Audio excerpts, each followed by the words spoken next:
Hi and welcome back. So today we are going to repot my Miltoniopsis that I got for my anniversary in May of 2022.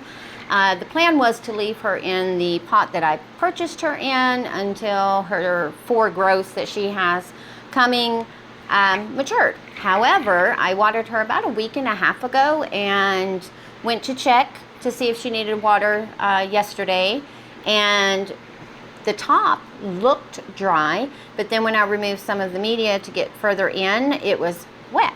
So I removed some of the top layer, and closer to the bottom, it was like soaked. There was no water in the reservoir of the container that I had her in, the decorative pot, so it was just sitting there from the last time I had watered her. Knowing that Miltoniopsis preferred to stay damp, not wet, but also that water was a week and a half old, so of course now it's getting stale. She's not getting the oxygen she needs to her roots. I decided it was a good time to repot her. She does have, like I said, 4 growths, 2 of which do have small roots you can kind of see, and fingers crossed it will help. So let's go see how I did this. So the idea is to repot the Miltoniopsis and not stress it out, because it does have some new growths right here. This is the most mature new growth right here, and it does have some signs of roots coming, but I've got to get it out of this media because I watered it like a week and a half ago and it was still wet when I went to check it for if it needed watering, and it's still really wet in here. So I poured out some of the media, and let me just get it in close for you guys. Look at that. It's like dirt. I know they like it wet. They like a fine mixture, but this is too wet and it has a really funny smell to it. So I'm going to put my gloves on because we all know Miltoniopsis are divas, and I think they're more divas than the bifoliate cattleyas, to be honest. I've got one I got from Nicole Deanna that has sulked for an entire year.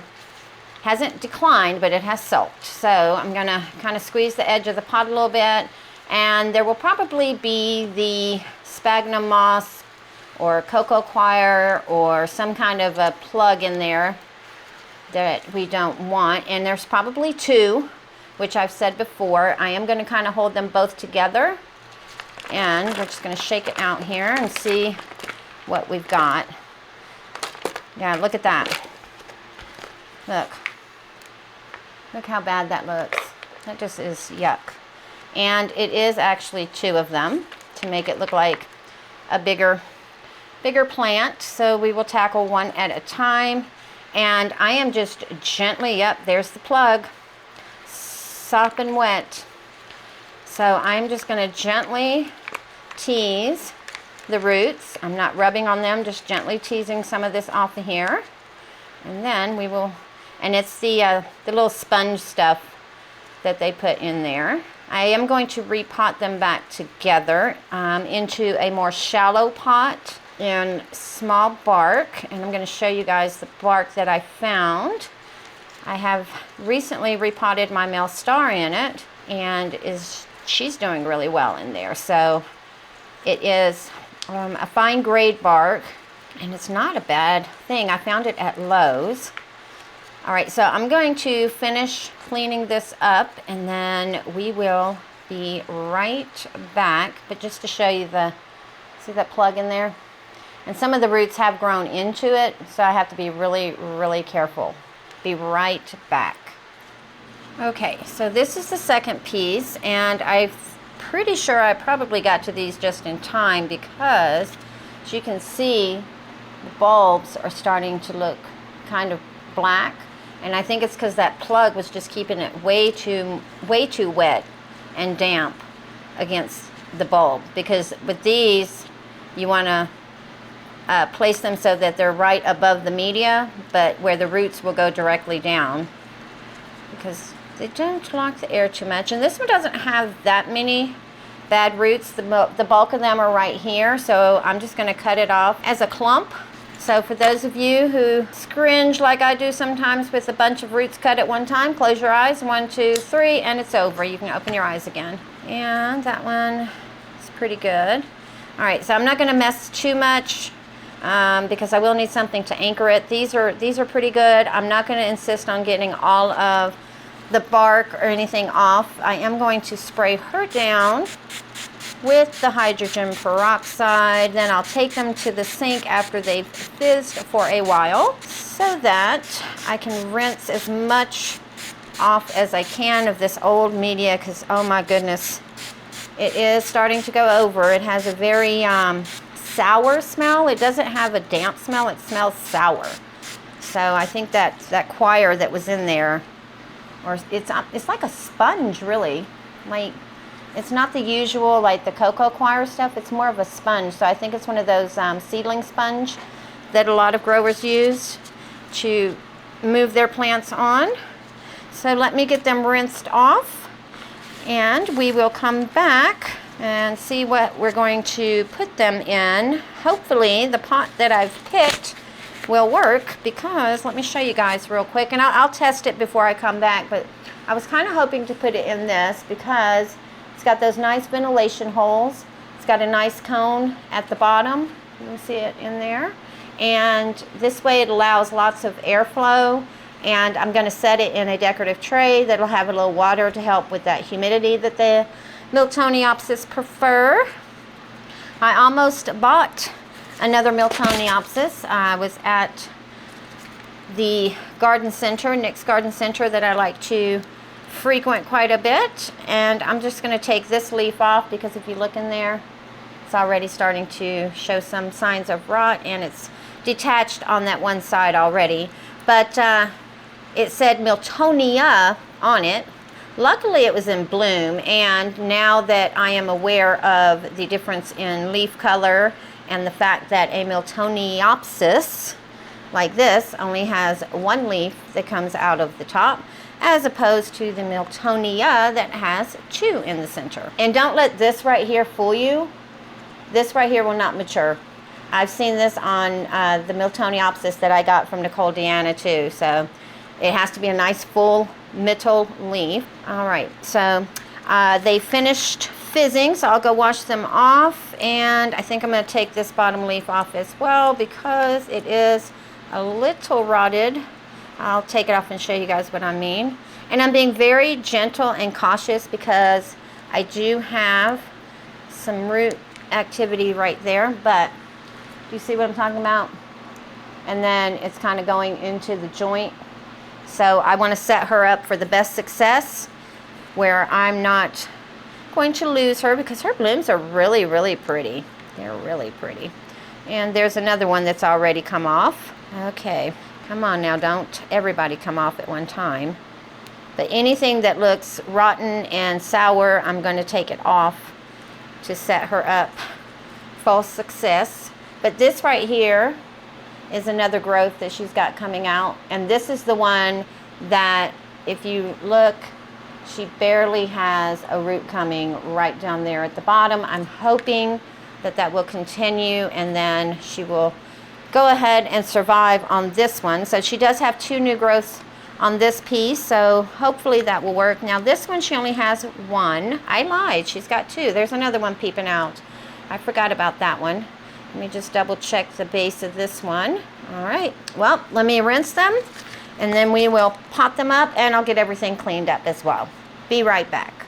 So this is the bark mix that I found at Lowe's. It is by Guller Orchids. Let me just move that up just a little bit so you can see. Guller Orchids. Not a bad thing. Let me take some of the bark out and kind of show you. It smells delicious. Beautiful, beautiful version. Look at this. Look how small. It's got the perlite. It's got some charcoal in there. It's just absolutely beautiful. And the only, I guess, drawback is it does absorb the water fairly quickly after the repot. So it's not like most bark where it takes it a while to absorb water. This one does absorb quite a bit. Got our 2 pieces here all nice and cleaned. And I did something I normally don't do. And I did it because, again, Miltoniopsis like damp. They don't like to be dry. And no matter what kind of bark you use, whether it's Orchid, cheap, quality, whatever you use, it takes it a minute to start absorbing, and I don't want it to draw moisture out of the roots. So I did wet it first, and it's soaked for about 30 minutes so that it'll be wet when I put it in, and hopefully that doesn't desiccate the roots that she currently has. And I am going to put them in there with both new growths, well, for the 4 new growths, the 2 on either one, on the outside. So I did test it, and she will fit in here. Let me put just a little bit of media down at the bottom. And the only thing about using wet bark is it's sticky. But let me get her situated first, and then let's just twist her and push. Twist her and push. Yep, come on. Stay upright. Now the idea is I'm trying not to stake her, but if I do have to stake her, I'll Velcro the pieces together, and then I still have a remnant of a flower stem that I can use.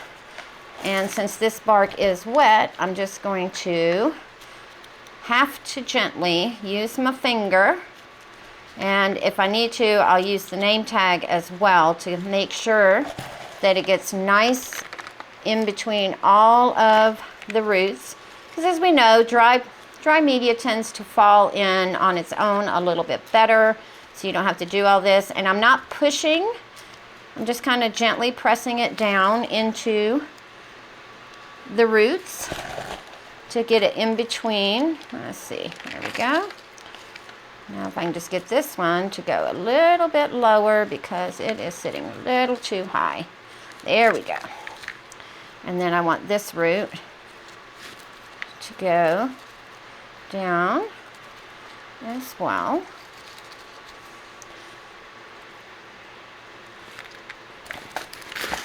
And I got this little planting repotting tray thing on Amazon. I can post the link down below if you like. It actually comes in a 2-pack.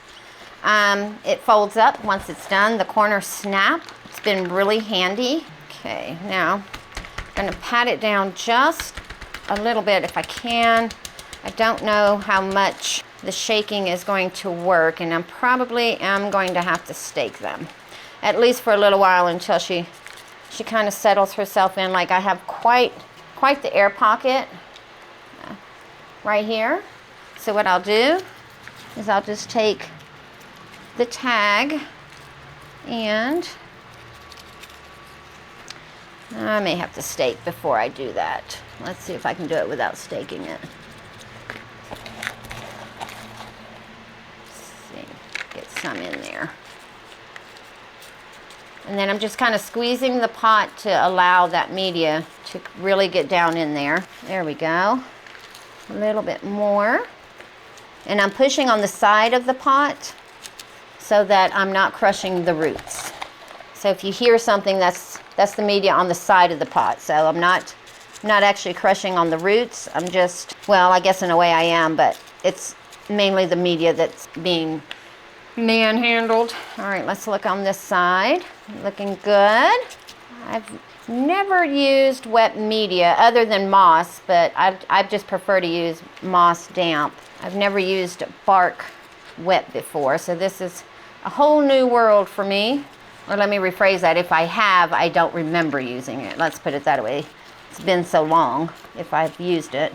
All right, yep, I am gonna have to stake these ladies. So, let me go get my goodies real quick. They are right over here. All right, so the first thing I'll do is I'm gonna take this and wrap it around the previous growth and attach it to this one right here to help stabilize those two together. And then hopefully in a few weeks she will have settled herself in and I can take that out.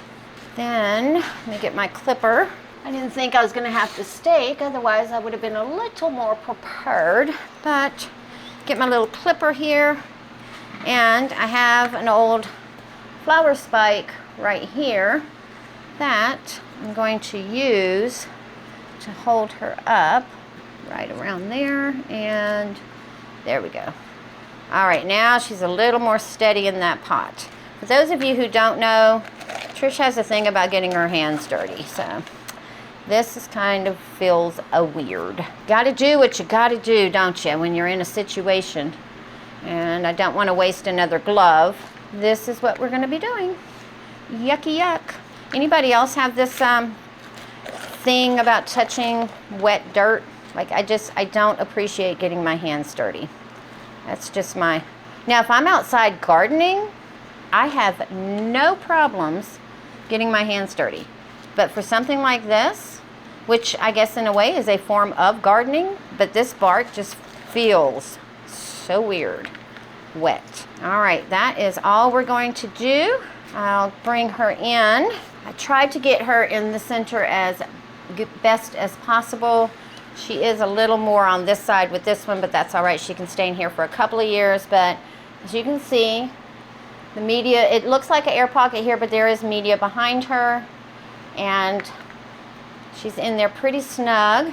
And then the bulbs are sitting right at the line under the media. And since the top is going to dry out quicker than the bottom, I'm not real worried about that rotting, but of course I will definitely be watching that just in case. And if I see that these new growths look like they might be starting to, I'll move the bark away from them, give them a little more air. She's going to sit in here like so, and there are rocks. Per my usual habit of decorative pots, there are rocks at the bottom, and right now because this is wet and it came out of the water, I'm going to let it drain, see how much water builds up down here, and if I need to add some more, then I will fill this reservoir a little bit so that we have that humidity in her little space. And then fingers crossed she doesn't go downhill, because I repotted her at the wrong time. Like I said, I did see roots on 2 of the growths beginning, so fingers crossed the ones that she has are going to sustain her and she'll continue pushing off those 4 growths. Whether she blooms off those growths is not the important thing. The important thing is that each piece builds that strength in order to bloom a good bloom for me on the next growth. Guys, if you have any advice, any ideas, leave them in the comments, and I will see you guys on the next one. Appreciate you.